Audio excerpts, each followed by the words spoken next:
everyone. Happy New Year and welcome back to the Newsfloor. Happy 2021. You know, we finally made it. I feel like for so much of 2020, we were looking forward to finally getting here and we made it.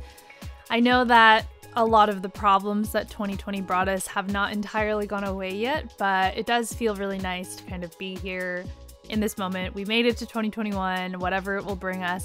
My fingers are crossed that we will see some positive news as far as the dance music and live music industries go. Maybe by the end of 2021, we'll be able to actually be on a dance floor and actually be close to one another. Hopefully I won't eat my words by the end of the year, but I do feel really hopeful. And I think a lot of us are feeling that way. So you know what? Congratulations to all of us for making it. I hope everyone had a restful and relaxing break and holiday time. But with no further ado, we're going to jump straight into the episode. Even though people were taking time off, there was still plenty of news that came out over the past week or so. And if you missed those headlines, I'm going to catch you up on all of them. Some really crazy news, both good and bad across the international headlines. We're going from Miami all the way to Palestine and back to the US of A, where thankfully there is some good news as far as COVID relief goes for music venues. So let's get into that in a little bit. And of course, there's new music. I wouldn't keep the new music away from you guys. We have some previews of stuff that is coming out on Dirty Bird later this week, so that's going to be good. We're going to be talking about really good streams that are coming up. Of course, DJs are ready and rearing to go back on all of the streaming platforms, but there were actually a ton of really good streams that happened over the holiday break, especially for New Year's time. I know I tuned into a couple that I'm going to share with you guys in a little bit. People really brought their A game and, were delivering to entertain the people that were stuck at home. Like myself, I spent New Year's on my couch with my mom in pajamas, and I have no complaints about it. I can't wait to party next year, but for this year I was really happy to be doing that. And I'm really excited we have a very special guest who is joining us at a very important time. Alva Johnson, who has been campaigning and working to flip Georgia blue. As we hopefully all of us know, maybe you tuned in to Rave the Vote Atlanta, the edition that happened a while back. But of course, this week marked a very important race for the Senate in Georgia. So we're going to talk a little bit about the work that she's been doing. And we're back. The Newsfloor's back. So let's get right into it. Thanks for being here.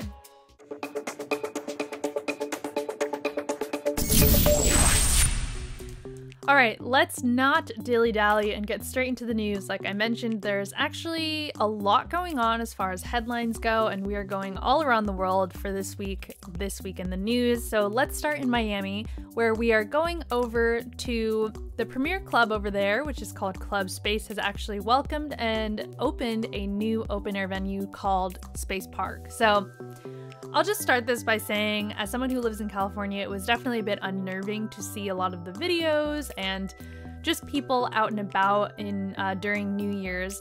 It looked like things were kind of open like normal, with a lot of people congregating indoors and partying and not really adhering to wearing their masks and social distancing. But, we're kind of in between a hard place and a rock, between a rock and a hard place. Between a rock and a hard place as far as it goes, because of course we've spent so much time on this show talking about venues and them struggling to want to reopen and, earn revenue and employ people. So I understand it's a bit difficult, but we're not really here to talk about that part. I just will say that in general, because of course we're talking about Space Park, which is their new open air venue that actually opened during a New Year's Eve party to ring in 2021. So very recently, 1,500 people actually came together in this space and they partied together, listened to the Ukrainian act Art Bat together, and supposedly, it was a big success. They did definitely ensure that people had to go through a temperature check in order to enter in. They encouraged mask wearing, which of course is a bit difficult to adhere to when you're drinking drinks. And, they said that they were in accordance with COVID-19 capacity and social distancing guidelines. Apparently the venue can accommodate more than 6,000 attendees, but again, this event only had 1,500 people, so fingers crossed that everything was safe at this event. But it will be interesting and hopefully exciting to see what other events will come to light at Space Park in Miami. Next in the news, we are going all the way over to Palestine, where this crazy story has kind of unfolded over the past week or so. DJ Sama Abdul Hadi was arrested for performing at an event near Jericho in Palestine. So this story is really crazy and it's quite complex. So Palestinian DJ, she goes by DJ Sama, but her full name is Sama Abdul Hadi. She was arrested along with several others for playing an event at a historical site near the West Bank city of Jericho. So as I'm telling you this right now, she has been released, but actually was detained for a full 8 days, and that spanned across New Year's, so she was in custody for 8 days. She has not yet been indicted for the charges and is awaiting a decision from the Attorney General's, but basically, there's a lot of context behind this story. So the event that she was playing was a private event. It was organized actually by Beatport, which has been running this kind of pre-recorded performance series called The Residency, where they have people play I think it's 4 parts once a month. They take over and do a residency and do a couple streaming sessions for the platform. So this was going to be for the 3rd event of that stream series, and it was to be held in the courtyard of a hostel at the Nabi Musa site, where Muslims believe the tomb of Prophet Moses lies. So, as you can probably tell just from that sentence and description alone, there's a lot of cultural weight behind this area, which is what caused this kind of disrupt and controversy. So, the interesting part of the story is that Beatport had actually cleared the event entirely with the ministry. They were aware that this event would play a certain type of music that was not religious music, and that it would be filmed, and that Sama, along with other people, other Arab women who are leaders in the electronic music space, would be performing.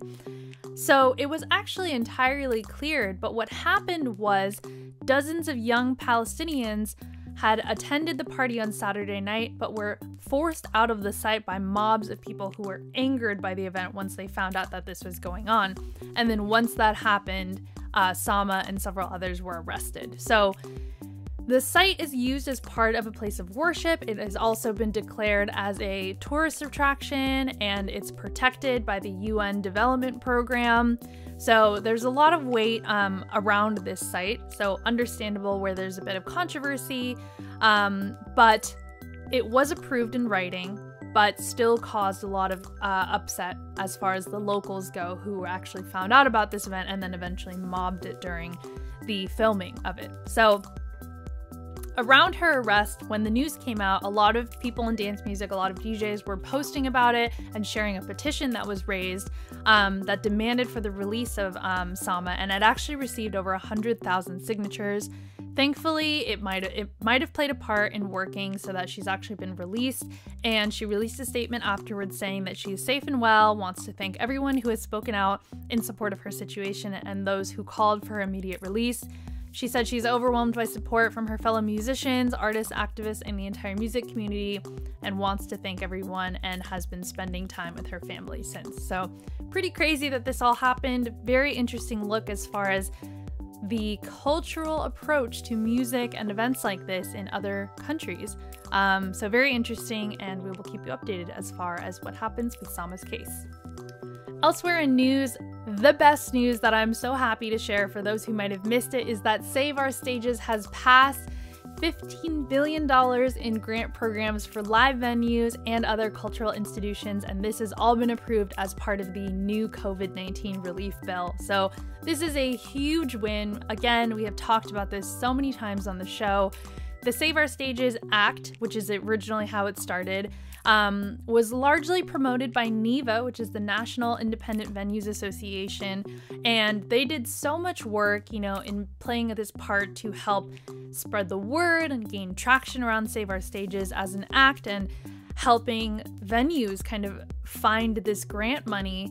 And they actually did so much work. They represent over 3,000 independent music venues, comedy clubs, the real lifeblood of the US as far as local and independently owned venues go. They encourage people to send over 2.1 million emails to their elected officials to bring awareness about Save Our Stages, to get them to encourage to pass it. And all 535 congresspeople actually heard from their constituents through their efforts, thanks to NEVA. And so what this means now is that an estimated $15 billion will go towards grant programs for live venues, and that includes also independent movie theaters and other cultural institutions. So a wide variety of venues and businesses that truly need our help for this really long stay-at-home order and quarantine. And it has been passed as part of the larger $900 billion package, which of course is all over news in general. It includes the independent stimulus checks, small business loans, and unemployment benefits.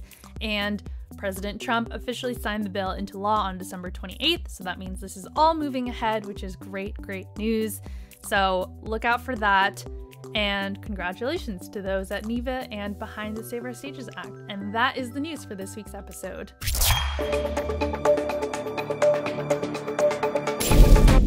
So like I mentioned earlier, I think it has been an amazing past few weeks as far as streams go. I don't know about you guys, but I spent a lot of time over break enjoying the good music that was happening on all of these really cool streams. There were so many highlights, especially around New Year's, because of course everyone supposedly was stuck at home. Some of the highlights were Beatport did this kind of 24-hour around the world New Year's event where they started in Sydney and went all the way across the world to different cities, where DJs were actually tuning in live and playing their sets. I think I tuned into Jaguar's set over in London, and that went over to Patrick Topping, and it continued on and on from there. That one was really cool. Dirty Bird did this really long holiday-themed stream that of course featured Dirty Bird favorites like Claude Von Stroke, but also had Boys Noise, which I tuned into, which was like a really intense but really fun one to watch. Another favorite of mine was a club called Rhonda. They did such a fun stream. It was kind of themed like a television broadcast where there was a host and it was like filmed with like old TV style effects on the screen. But that one was really fun. That one was also co-hosted by Totally Enormous Extinct Dinosaurs and also featured an awesome back-to-back with Durante and Amtrak. So some really good ones happened, you know. Hopefully you tuned into some. Let me know in chat what you guys saw, what were some highlights of yours, and let's talk about what's coming up. Of course, thanks to Stream Informer, we have both past and future. So one of their highlights was from last week, another awesome one that I actually missed, but they said was amazing.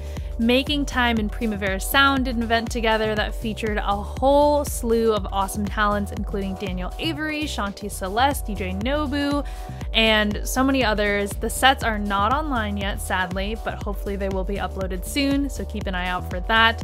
And for this upcoming week, there's some really good ones happening on Thursday and Friday. Thursday, we're starting with Shigeto, who is an awesome Detroit native over there. He has been doing the Lot Radio. It's his regular slot. This is going to happen Thursday at 6 p.m. Eastern. He's been doing this show all throughout 2020, and this will be his very first of 2021, so tune in for that. Also on Friday, Mike Dunn is getting back into it on Twitch, and that's happening at 9 p.m. Eastern. Always going to be really good. House music, old school, new school, everything in between, so tune into those and check out our friends at Stream Informer on Instagram.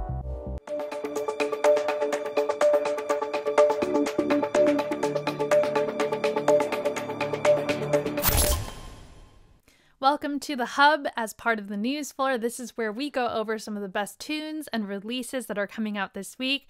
This week, our top artists are Steve Darko, who's releasing something brand new on Dirty Bird very soon, and Paul Kalkbrenner, an absolute legend. So let's get into it right now.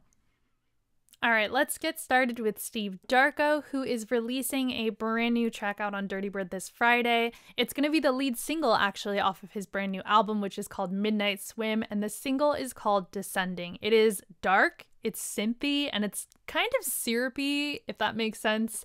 I think it's kind of that perfect weird vibe that Dirty Bird has captured, and we actually got some words from Steve Darko himself to tell us a little bit more about the track, so let's run that right now. Yo, what's up people? This is Steve Darko, here to talk about my new track, Descending, coming out this Friday on Dirty Bird. This track's a bit different than other tunes I've done in the past. It has a super long synth build-up intro that drops into a big warehouse banger sort of tune. Can't wait to play it out on a big system in person. Been having a blast playing it on Twitch. And this is the lead single off my new album, Midnight Swim, which comes out next month on Dirty Bird. Be sure to check that out. Check out the Flipside Red, also out this Friday, featuring Nala. Thanks so much for choosing this track as the track of the week, and I hope to see you all soon. Peace.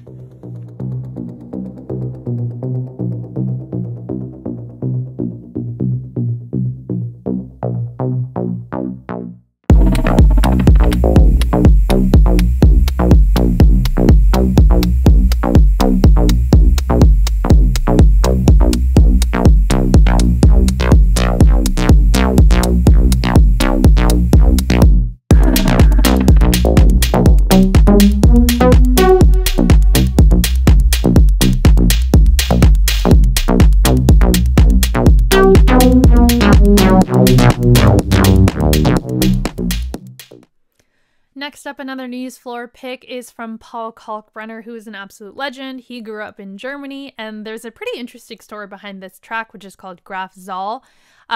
He stumbled upon some audio recordings of West German telephone tests from the 1960s, and in these recordings, there's someone actually counting the number between 0 to 9. So he actually put these recordings into a randomizing sequencer program and generated a numerical sequence used in the song that won't be repeated again by the program within 1,000 years. So it's very unique, obviously.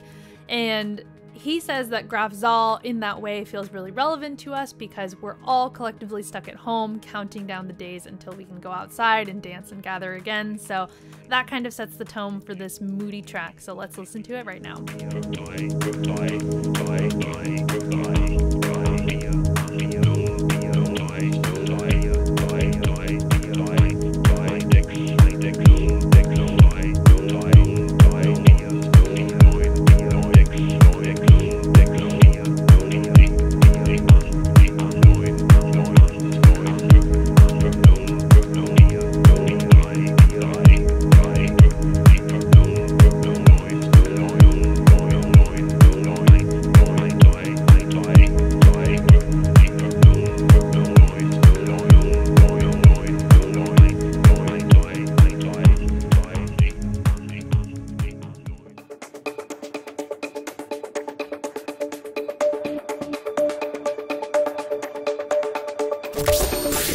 So for those who don't know, I think most of us do know, we were following, the election craziness back in November, even though that feels like yesterday, but somehow it's already 2 months ago. Back in November, the elections happened, and it was such a crazy election, and so much of the conversation was talking about how it's going to come down, how the Senate results will come down to Georgia in a runoff vote, and that runoff vote has actually happened this week. As you're watching this on Wednesday, the vote will have happened on Tuesday, so unfortunately, me being currently in Monday, which is a bit of a time warp for you guys watching, I won't be able to share what the results are, but I'm really happy to introduce the special guest on for this week, who has been a powerhouse as far as all things Georgia go, doing some really important campaigning, getting people involved, getting people out and voting. Her name is Alva Johnson, and she has had some really awesome experience living and being a part of the Atlanta community. She was a big part of Rave the Vote Atlanta, which happened on the Lost Resort channel a couple months ago, getting people, again, encouraging people to get involved. So without further ado, let's hear from Alva Johnson. Hey Alva, how are you?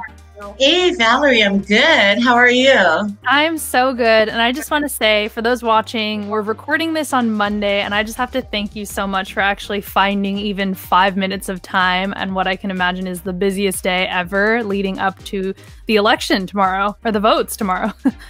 Oh, I mean, it's game day. It's the night before a game day. It's like how I see most elections. And so, this was a nice little breather in a sense. I was like, okay, let me go home, braid my hair, be a little bit more of myself, get out of my suit, and then talk to the people who probably mean the most to me. So Oh, that means so much. And that you're just a superhero. You even did your hair before coming on, which is amazing. So I want to give you, the proper intro. So for those watching who might not be familiar with you and who somehow missed Rave the Vote Atlanta, tell me a little bit about the work that you've been doing over the past few weeks over in Georgia. Well, my name is Alva Johnson. Not only am I a girl who will cut up a dance floor, but I am a politico. I work as a political strategist. This is my 4th presidential election. So since the runoff has been happening here in Georgia, I believe that grassroots wins elections. And so I've worked with various grassroots organizations, making sure that people are mobilized, making sure that people are registered. We've had like 28,000 young people who turned 18 from November until now, which is amazing. And so just making sure that they're registered to vote, to make sure that people don't have election fatigue. And so, I'm a political strategist. I'm a lover of music. I'll probably dance with you on the dance floor, and hope we can all work together to make the world a lot better. So I hope so, and I truly love that. And I love that you're already kind of touching on a point that I wanted to bring up, in that you are a music lover, and it's been so great to not only have you, who, for those again who don't know, you were so much on board and helping to curate and put together Rave the Vote Atlanta, which was meant to kind of bring awesome music artists together to bring awareness around what you're working on right now. So tell me a little bit about your own personal journey with music. Like, why are you a music lover, and how did you come to join us on the cool side? Oh my God. I mean, I've always been with the cool side, like the underground, like we're always the cool kids. And we really have so much power when it comes to influencing what becomes next. And so, I've lived in Atlanta for forever. I've been around since NDRE. I've been around since Outkast. I've been around for quite a bit of time, but I've never kept my finger off of the pulse of what's been happening with music. I think music is like my one true love. And so, it's like the one relationship I will never, ever give up. And I've always been very active, and I've always been a connector. I believe in people connecting. I believe in people from various genres of music getting together, because music is an unspoken language, And so, it was very easy. I've loved the guys from Soul Clap. I have been a part of the scene for a really long time, even when I take my breaks, because, the world gets busy and life gets, more focused. But I've always stayed very much active, because I believe that, what we do is so important, and we are like a universal voice through a way that even if we don't understand the same language, we all understand the same beat. We all understand that same rhythm. And so I'm super, super proud to see that this collective scene has said, you know what, this is what we fight for. Like, these are the things that are important for us. And it's great for us to mobilize our scene and the people who listen to the music, the people who we see on the dance floor, for them to understand that that their voice actually counts, and it counts in so many ways. So, like the Save Our Stages Act was just passed as a part of the coronavirus bill. Thank you, Amy Klobuchar, for bulldozing that through. But you know how many people, how many local promoters that will help? You know how many local venues that will help? How many DJs that will help? And so we have to be able to go out and to mobilize for ourselves. And so we find the things and the people that are the most important for us, and we figure out ways that we can stay involved. So yeah, this was very easy. I've known Eli and this guys for like a really long time. And so I was more than happy, and I'm so proud of what they've been doing. I've loved what you've been doing, because it reminds me of like MTV News, Yeah, definitely. The new age. And I mean, you just said so many amazing and beautiful things, and I feel like you're such a good person to chat with, because I've been having similar kind of conversations and interviews with several people, trying to connect the dots between current events and politics, often with music, because, no matter how many times we bring in amazing guests like yourself, there's always people out there who are like, musicians and yeah. DJs should not talk about politics. In your lane. But music is political music. You know, the whole concept of music is so political. Music has never, from the day that the first drum started, it has never not been political. It's never been about activism. It always has. Yeah, and you know, and it's something, right? Yeah, like we have always said something. I mean, like even in like the music that we love, whether it's house or techno or tech house or deep house, it is all derived from its political activism.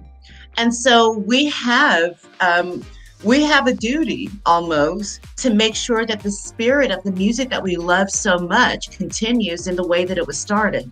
Even as it evolves, you know, we kind of have that duty. And so, yeah, I mean, we don't listen to those people. I mean, they can't say like, why are you a musician and you're talking about music? Like maybe they have not been listening to half of this music for all of this time.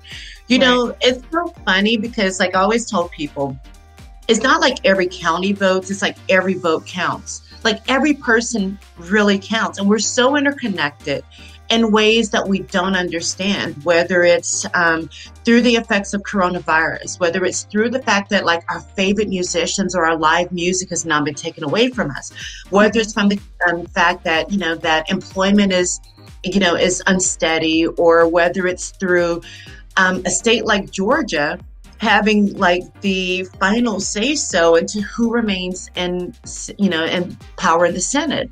And we're so interconnected. And so we have to understand that and realize that there isn't a disconnect between us. There isn't a disconnect between the rhythm. I mean, Outkast said so long ago, the South has something to say, you know, and you think about this is the home of like the B-52s. It's the home of REM. It's the home of Ray Charles, James Brown, Sherelle, Alexander O'Neal, Bobby Brown would solo and move to Atlanta. I mean, it's like Cameo. It's like the home of so much. Yeah. And here we are again, having the opportunity to kind of send out those filters of love to the rest of the world. And so, you know, I don't like to be optimistic before an election because there are always shenanigans, but I do believe in humanity. Yeah. And I believe in what we've shown of who we are, you know, in humanity. And so for that, I just, you know, I feel grateful for this moment. Yeah, absolutely. And I think that there's no better community to reach out to besides the music community, because it's all about building communities and coming together over shared love of something and just caring about storytelling and whatever it might be. With us being kind of, we're recording this again on a Monday, and by the time this airs, we'll have results. So it's a bit of a funny situation where we won't know what happened. But, you know, I'm wondering what you would say to people, you know, no matter the results of whatever happened. There were so many people that were inspired to kind of get involved this time around, or who were following, who had never followed it before from around the world. Is there anything that you would want to say to them in particular? Yeah, like it doesn't matter what happens. The real winner has been our insistence on standing up for love, our insistence on standing up for who we are, who we want to love, who we want to be, who we determine ourselves to be. And that has been the biggest mobilization of all of this. And so no matter what happens with the results, take pride in knowing that your voice mattered, that your outrage, your engagement, your love, your passion, your determination, your apathy, like it has all played some part in all of this universal thing. And so, yeah, you know, I have been very motivated in seeing the number of people that have come together, because people have said, this is who I want to be. This is who I want to love. These are the people I want to be my friends. This is the togetherness that I want. These are the, like, we all matter. And seeing the level of engagement and the level of defiance that so many chose to take to say that they want to be a part of that is a beautiful thing. And so in the end, it doesn't matter what happens. In the end, just know that that when you had a moment to make your mark in history, you opened your voice, You told them, this is where I stand, and you will be forever remembered. Your voice will be remembered in that, whether it's just in your local community, your local town, your local village, your local whatever, your local scene, it doesn't matter. You made your voice known. And so I think there's a lot of beauty in defiance. Absolutely. I don't think anyone could have said it better. So with that being said, thank you for all of your work and for galvanizing people and for just inspiring people to get out there, whatever happens. Fingers are crossed for good results, and I hope that you get some rest after the results come out. So thank you so much, Alva. Thank you so much for joining us. I think one super last thing. I just want to give a little series of shout outs to Latasha Brown, Cliff Albrin for Black Voters Matter, Stacey Abrams in Fair Fight, Georgia.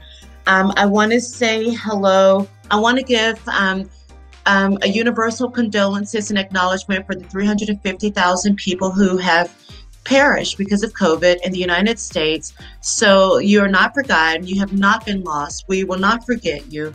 I also want to say that even after Tuesday, still check your voter registration. If you voted for absentee ballots here in Georgia, still check. You have until Friday, the 8th, to cure your ballots. So for instance, on the 31st of December, there were like 72,000 votes that they were saying, oh, well, things were not matching. And of the 72,000, we've been able to secure 3,500 of them, but there's still 4,000 left. So even if you vote absentee ballot, just make sure that you follow up, make sure that you make sure that your vote count. And so thank you so much for what you've been doing. Thank you for galvanizing the people, and thank you to Rave the Vote. Thank you so much. Those are some great last reminders. So thank you again, Alva, for all of your hard work. And again, fingers crossed. Fingers crossed. Thank you for tuning in to the News Floor, all of 2020 and bright and early for 2021, the very first episode. It's been such a pleasure. I hope that you guys are feeling all caught up with all of the news after a nice long break. And we are going to continue getting back into it every single week right here on the News Floor. So keep tuning in. Follow us on social media. We're at the News Floor, and I am Valerie at Valerie_Lee. And I can't wait to see you back again for another recap of what's going on in the world of dance music next week. I'll see you then.